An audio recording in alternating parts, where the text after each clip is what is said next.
আপনারা যদি কোনোদিন মানে যদি না হোক, ধরেন এক জঙ্গলে গেলেন, অনেক জঙ্গলে, তখন ওইখানে পানি পিপাসা লাগলে কি করবেন? আগে এরকম একটা নৌ গাছ দেখবেন।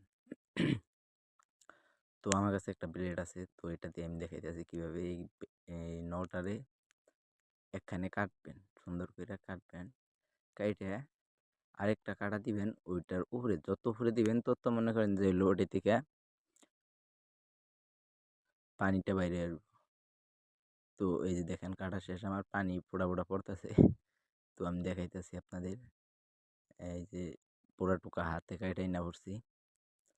তো এটা যদি আমি এখন মানে কাইট করি, ফোঁটা ফোঁটা পানি পড়ে। তো আপনাদের দেখানোর চেষ্টা করতেছি। দেখেন, এই যে ফোঁটা ফোঁটা পানি পড়তেছে। এটা আবার খাওয়া যায় কিন্তু, মানে ওই দেখেন ফোঁটা ফোঁটা এখন পড়তেছে পানি, একদম মানে খুব তাড়াতাড়ি পড়তেছে। তো আজকের ভিডিও এইটাই ছিল।